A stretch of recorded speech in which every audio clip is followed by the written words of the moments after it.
Pour yourself a cold one and listen to the best college football picks podcast going, The College Draft.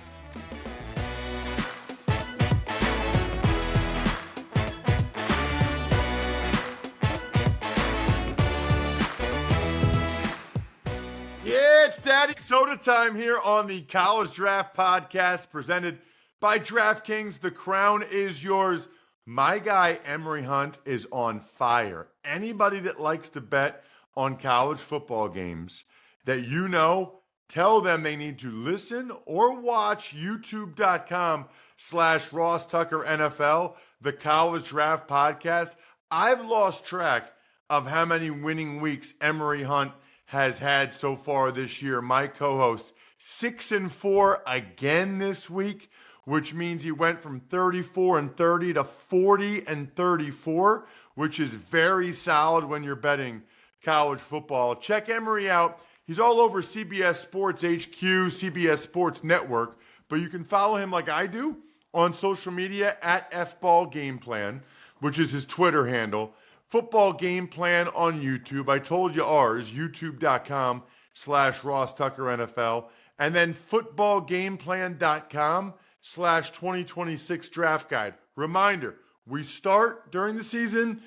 We place our bets on the biggest games in college football. After the college football season, we go full throttle into NFL draft prep, and there's nobody better than my guy, Emory Hunt. We do the same thing every week.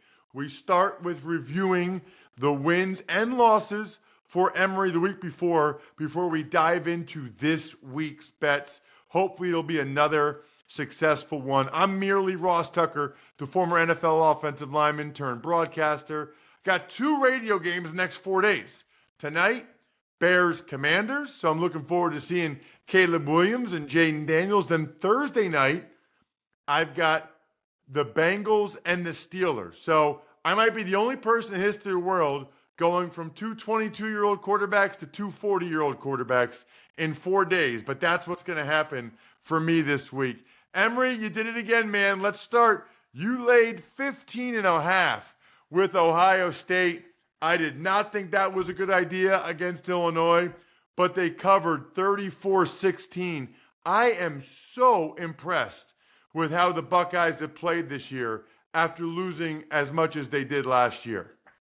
They got better every week, and because their defense started out in front in terms of the season, it allowed Julian Sain to get into a groove, and now he's met up with to where the defense is, and they're playing their best ball of the season. Next up, you laid the 3.5 with Alabama. Alabama ended up beating Missouri 27-24, so it was that dastardly hook that got you, which, by the way, is why on the Even Money NFL Betting Podcast, I love getting 3.5. I take 3.5 all the time, and because it comes through a lot. It did not come through for you. I was at the Penn State Northwestern game, Emory, so I didn't get a chance to see a lot of that Bama-Missouri game. What were your takeaways from that one? The fact that Alabama, what we saw from them is not an anomaly. And I love how the run defense really stepped up in this game, because that was the big worry. Like, man, Missouri can run the football. Will that neutralize what Alabama wants to do? And Alabama was up double digits, and Missouri got a late score and then got the ball back to try to go for the game-winning points, and then the Bama defense turned it over. So good game for Missouri, definitely worthy of where they're ranked. But Bama just showed you they can win in a multitude of ways, and they're more complete than what we saw from them in week 0 or week 1 versus versus Florida State. Boy, what a difference those teams have gone on since then, Florida State and Alabama. It's almost like the first game doesn't mean everything. It's just one game, and it's the only game at that point. What about Georgia? You laid the 4.5 at Auburn. They took care of business. Wasn't necessarily pretty, but it was a very solid Georgia-esque 20-10 victory over Auburn. And Auburn had this game, they were up 10-0 for a while. And it was just like, man, at the end of the day, they couldn't find that extra possession to really put Georgia away. And I know there's some controversy of, the timeout and, all the stuff that was going on. it felt very similar to the Georgia Tech game last year. But at the end of the day, Georgia was able to stay in the fight and was able to knock out the Tigers. And that was a knockout for you, too, laying the 4.5. Oklahoma, Texas, another game I didn't get to see a lot of because for the first time in a long time, I got to tailgate with my family up at Penn State. That was amazing. Tailgating is phenomenal. Loved every second of it. Loved taking my daughters to the volleyball game Friday night up at Penn State. My daughters, that's their favorite sport, Emory. It was cool, too, because not only was Patrick Ewing there, because his daughter Alexis is a freshman volleyball player for Penn State, but Penn State's star player is Caroline Juravicius, and I was teammates with her dad with the Cleveland Browns. Remember Joe Juravicius, Emory? A Penn State So got a legend, chance man. to talk Number to 83. Joe. What's that? Penn State legend, number 83. That's right. That's right. Got a chance to talk to Joe and his daughters. I mean, she is 6'2", and she was throwing hammers, man. I mean, it was wham. I mean, it was fun to watch. Really enjoyed that. Anyway, Oklahoma, Texas. You took Oklahoma in the 2.5 points. I kind of like that, especially with Mateer back. Texas took it to them 23-6. What happened? Mateer wasn't Mateer, and it showed in that ball game that his throwing hand was more severe than we thought because he was a liability out there for Oklahoma. And credit, Arch Manning for playing game manager in a positive way, not doing too much, but taking what the defense gave him, stayed enough in the fight to where the offense got points. And the Texas defense really made life a living hell for John Mateer in his first game back. Okay, let's move on to Georgia Tech and Virginia Tech. You laid the 14.5 with Georgia Tech. I hate doing that. 14 in the hook. Guess what? It came through. They beat Virginia Tech 35-20. Haynes King and former Penn Quaker Malachi Hosley, who, again, shows you the strength of the Ivy League, went down there and got busy. Again, Georgia Tech is phenomenal. I can't wait till they go undefeated in the regular season, and people are shocked by the time they get to ACC title time when they play in Miami. Ooh, love it. All right. This one, how about this one, Emory? You took Indiana plus 8.5. You said on this show last week, nobody gets guys ready for big games better than Kurt Signetti.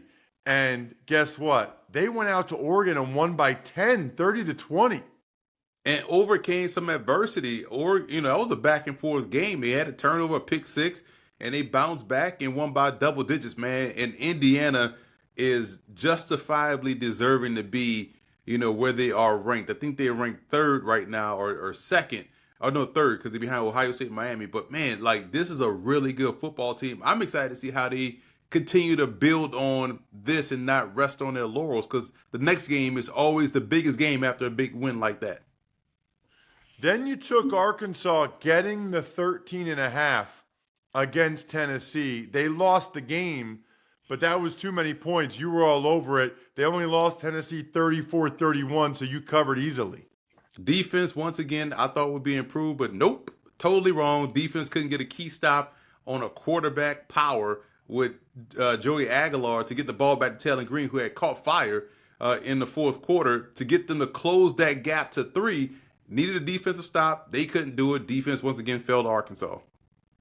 South Carolina plus 9.5. You missed that one by half a point. LSU won 20-10. Shocking South Carolina offense, man. Literally couldn't get anything going. But we said it would be a defensive battle. Both defenses really stepped up. But the offenses, LSU had just enough to cover the spread and win the game. You took Florida getting the 8.5 against Texas A&M after that big win for Florida against Texas. They can't handle prosperity. They lost 34-17. I can't believe their schedule. They play somebody legit good every week. That's how you sign. That's what you sign up for, right? This is what the SEC is supposed to look like. But I think you got to give Texas A&M a ton of credit because if we're talking about Indiana being undervalued, so is A&M. They're playing solid football on both sides of the ball, and that's going to take you far in the postseason. You know who else is underrated? by everybody but you, Texas Tech. Hmm. They were laying 14.5. You've been on Texas Tech since the summer. You laid the 14.5. They smashed Kansas 42-17. They have to keep winning big, Ross. We know people like to lie and say style points don't matter, but we know that's a farce.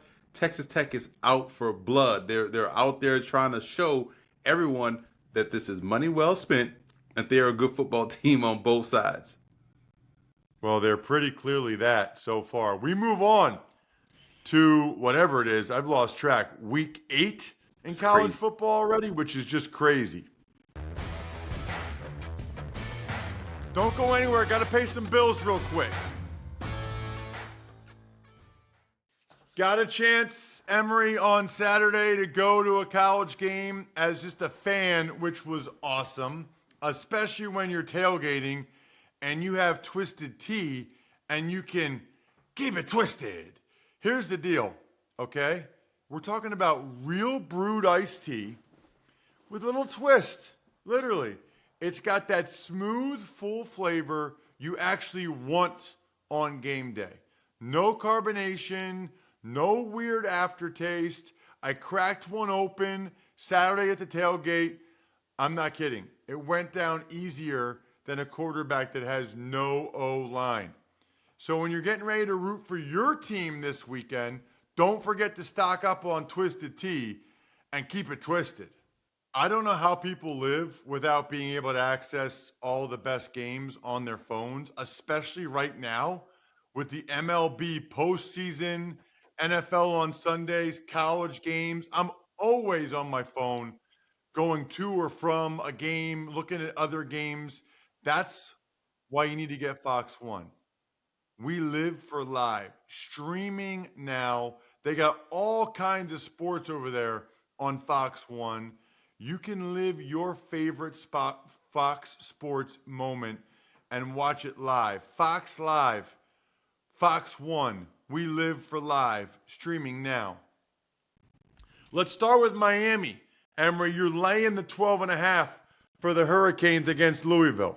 I love Louisville's offense. I love Miller Moss. I love what they do on that side of the ball. They have a fantastic tailback as well. He's going to be an NFL prospect we're going to talk about probably next year when he's a junior. But this is about Miami's defense versus Louisville's offense. So they'll create enough of a gap to where they can cover this spread easily. Miami is doing solid on offense. They're not game breaking, but they're dominant on defense. And that combination helps me believe that they'll cover this spread.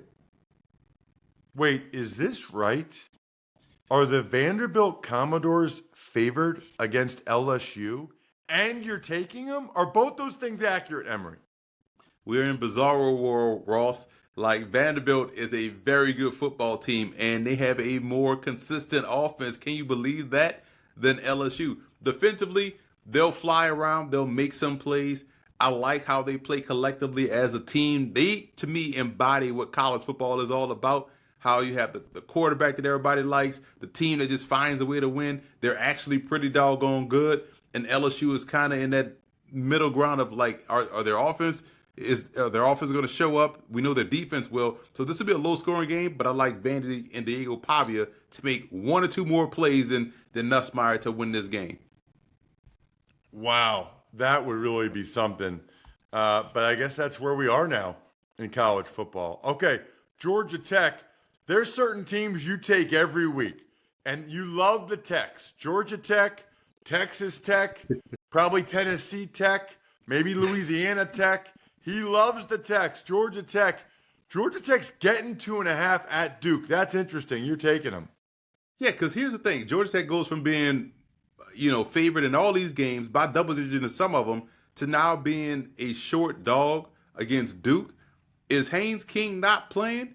Is that yellow jacket not showing up? So I can't take this line seriously, man. Georgia Tech understands the severity of the moment. Give me the yellow jackets plus the points here against Duke, who's a good football team. Darius Smith's a good quarterback. They're playing really well, but Georgia Tech is trying to recapture the same feeling they had in 1990. All right, what about Tennessee and Alabama? It's at Alabama. Tennessee's getting 9.5, and you're taking the Vols and the points. Yeah, this is more about the Vols' offense. Joey Aguilar played a gritty game against Arkansas. Arkansas was in that game, had a lead early in the game, and was storming back. And Aguilar made a few plays, one with his legs. I just think that Tennessee loves to play up to Alabama, and even though I believe Bama may win this ball game, 9.5 seems like a lot. I just can't put that many points down against that offense in this big of a game. So I like the Vols to keep it close. I like that bet too because it does seem like Tennessee is able to play up to Alabama, play on their level. What about Ohio State? Now this is a big number. You now are in love with Ohio State. I know Wisconsin's struggling, but you're going to lay the 27.5 at Wisconsin with the Buckeyes? I can't find a pathway for Wisconsin to cover. I can't say, hey, their passing game is this. I can't say, hey, their run game is this. I can't say up front in the trenches, Wisconsin usually, nope. On defense, well, they can do it. I can't say that. On offense, on special teams, well, they're great. Nothing I can look at Wisconsin and say that's going to help them out in this ball game. Ohio State rolls. You know, I'm never here to get coaches fired or whatever, but I have to imagine Fickle's probably on the hot seat there at Wisconsin, huh? It has to be because everything that we know about Wisconsin is not showing up. Like what I just said, we can't lean on their running game, their offensive line, their defense, their special teams. Nothing has been very Wisconsin-like. And then it come off a blowout loss to Iowa of all teams. Like it's getting rather hot, especially coming off, Black Sunday we had this past weekend in college football. All right, what about Ole Miss? You're going to take the Rebels getting 6.5 at Georgia. Georgia has been playing with fire all throughout the season. And Ole Miss realizes this is a game because they're starting to slowly slide down a little bit in terms of people don't believe Ole Miss is for real or not. Well, here's an opportunity. This was the game last year where Ole Miss kind of stepped up and was like, hey, man, like, now we're here. Jackson Dart gets knocked out. Austin Simmons comes in, goes right down the field and score. Dart comes back in, plays lights out, and they beat the brakes off Georgia. So the confidence now coming into this matchup versus a Georgia team that has shown some struggle early in the games and allowing teams to hang around, give me Ole Miss plus the points. Ole Miss plus the 6.5 for Emory. What about Texas Tech against Arizona State? Texas Tech's laying 10.5. They're on the road at Arizona State, and you're still going to do it. You're still taking your squad. Because last week I took Arizona State. I was like, why are they underdogs to Utah? Like, this is crazy. Give me Arizona State, right? And then it pops up on Friday that Sam Levitt is out and it may be out for quite some time. And then the number just kept going up. I'm like, oh, so we don't know if Sam Levitt is going to be out there ready to go and healthy. Definitely take Texas Tech. Lay these 10.5 points. This is a close game for Texas Tech. So the 10.5, I'm not worried about. Laying the 10.5, Texas Tech at Arizona State. All right, what about Rutgers plus the 15.5 against Oregon? You're going back to taking the underdog against Oregon. Yeah, here's the thing. Because I am a Greg Schiano fan, I think Greg Schiano would actually be great for another school in Happy Valley that just has an opening because of Schiano's record and ties with PA and also Jersey. But I digress. So I know Rutgers will have the defense ready. They'll be aligned properly. They'll be where they need to be. They'll be assignment sound. They'll compete well. We know they have a very good offensive line and can run the football. And Calicomanis can do just enough to keep the passing game, on pace. So I like how Rutgers can come in here and play well. Oregon now has to go from a tough loss at home, travel all the way to Jersey to take on a scrappy Rutgers team. Too many points, Ross. Give me Rutgers plus 15.5. Rutgers plus the 15.5 against Oregon. All right, what about Penn State? They let go of James Franklin on Sunday.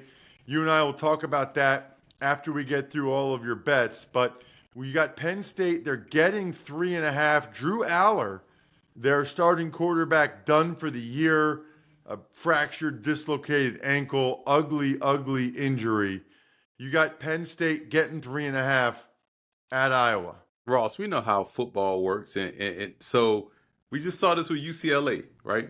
They get rid of Deshaun Foster, and next thing you know, UCLA looks like the hottest team in the country. So it's funny how things pair up. Like they fire James Franklin, in comes Iowa, which is a very winnable game for Penn State. Watch Penn State play its best game of the season in this particular spot against Iowa. Doesn't matter if it's Drew Aller, Kerry Collins, Pete Richardson. Don't matter who's that quarterback. Darryl Clark. Doesn't matter, man. Michael Robinson. Doesn't matter. Penn State is winning this game, so give me them plus the points versus Iowa. Wow, he likes Penn State to win the game. Doesn't even need the points. He's taking them 3.5, but Emory likes Penn State to win the game. I got to be honest with you, I don't know hardly anything about this Grunkmeyer kid. They call him Grunk, the backup quarterback. I mean, I don't know. Maybe he'll come out and play really well. I guess I have my doubts, but we shall see. At least he's getting all the reps this week and will be ready to go with whatever they think he can do well. And then Notre Dame USC. I know there was a lot of talk this offseason about, Lincoln Riley doesn't necessarily want to continue this rivalry, which would really be a shame. That's my least favorite thing about all the colleges, conference stuff is certain rival, like Penn State should play Pitt every year. Notre Dame should play USC every year. That's the games that people care about. Play the games that people care about. Right, and especially this one, how it started. I think this game was one of the first one they used to travel by train to each program. So man, this is historic. Like keep this rivalry going, especially now that both teams are very good. And even though Notre Dame is laying 7.5 points, I'm gonna lay these 7.5 points with the Irish. We talked about them before. They're ecstatic that USC is ranked relevant and good coming into this matchup because this is what Notre Dame needs. They have to rack up style points because we thought the back end of the schedule was filled with unranked teams. Well, they get a ranked USC that's playing really well, so this will look good for the resume that they have to continue to build. So I like them minus 7.5 against the Trojans. Wow, because they need to put the style points on. Have to. Time to finish this episode strong right after this. Cannot begin to tell you how helpful it was to have my Labatt Blue Light cooler backpack up at Penn State on Saturday while I was going from tailgate to tailgate. You want to talk about clutch? And I got it for free just by buying Labatt like you can. Buy beer, get gear. Go to rewards.labattusa.com. I'm telling you, either for yourself or for someone else, that cooler backpack changes lives. Rewards.labattusa.com. All right, let's dive into the James Franklin thing because I do think it's interesting. And I've had so many people, because I live in central PA, Emory, texting me. Whatever. So I'd rather just, I'm not going to say this on the Ross Tucker Football Podcast. That's mainly NFL. Here's my thoughts. All of my friends and family are Penn State fans. So I totally understand why they fired James Franklin. His record against top 10 teams, his record against Ohio State, and coming into this year, they had very high expectations, which they clearly are not meeting. The flip side of that is he's the reason why they had those expectations in the first place, because they just had 3 years in a row with double-digit wins, because they won 13 games and were a play away from the national championship game last year. That's why they have those expectations. The only thing I would tell you is I think since 1994, when they went undefeated with Kerry Collins and those guys, they have 9 11-win seasons over the last 30 years. Franklin has 5 of those. They pretty much have generally been considered a top 10 program over the last 10 years, since 2016 when they won the Big Ten. The goal, obviously, is to become a top 5 program. That's really hard to do. Georgia, Alabama, Ohio State, Clemson for the most part. it's hard to get to that tier. So could be careful what you wish for the Penn State fans that wanted Franklin fired. Because think about other programs. You know, Frank Solich winning 9 and 10 games wasn't good enough for Nebraska, so they fired him. They've never even gotten back to that point. You know, Paul Chryst in Wisconsin winning 9 or 10 games in Wisconsin wasn't good enough. Now look where they are. We'll see how it works out for Penn State. Hopefully it works out better than it has for those other 2 Big Ten programs. Yeah, and it's funny because you're right, because it's not just the head coach that when someone gets fired, it's the rest of the staff. And when folks want to fire the head coach, they just, okay, as if there's a long list of ready-to-go head coaching candidates. Like the candidates that you would put together in Penn State is such a unique place. You got to understand the climate, the recruiting, and what you're going to have to be able to get to have that relevancy at Penn State. And that, to me, is where people are short-sighted when they call for these coaching firings at these type of blue blood, high leverage programs. Because Penn State is a sleeping giant. They've been really good under Franklin, but now you have to find a guy that can kind of continue to raise the ceiling and elevate the floor of the program, and that's not readily available. You really have to do your due diligence.